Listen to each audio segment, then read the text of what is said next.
My bedroom was beginning to look like a bona fide studio, which was fitting because all I did day and night was dream about making music.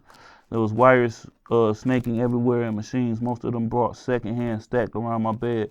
More and more often as soon as school was out, people would drop by to listen to We Make Beats and Mixtapes for parties. One afternoon, Pharrell swung by. "Whoa, when did you get this?" he said, running his fingers along my ASR-10.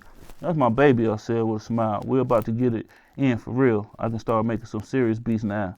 "You gotta let me check this out," Pharrell said, taking a sleek console. The ASR-10 purchase courtesy of my Liberty Mutual checks was the finest piece of recording equipment any of us owned.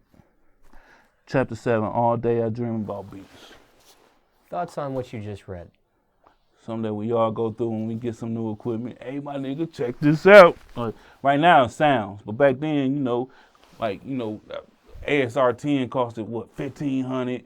Like, you had to really hustle back then to get, you know what I'm saying? Everybody couldn't get that, you know what I'm saying? That's why Pharrell came over there like, "Ooh, boy, what you got over there?"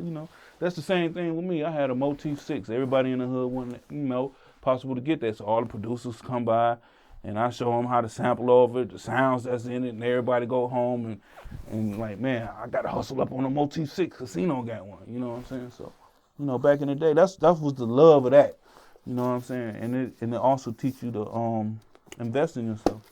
It's a good book, man. It's a good Now let's talk about a few other things. Okay, he mentioned his first studio was in his bedroom. What was yours like? In my daddy's basement, in my pop's basement. I had a rolling DR5.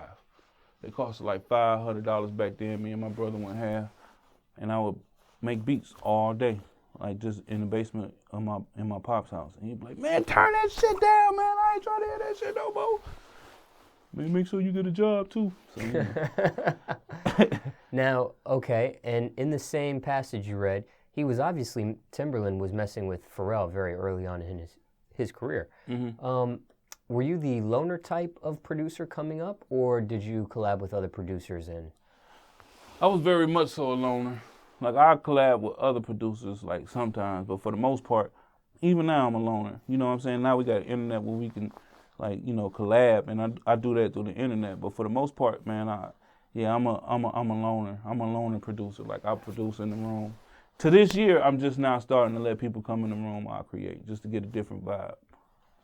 That's real. That's facts.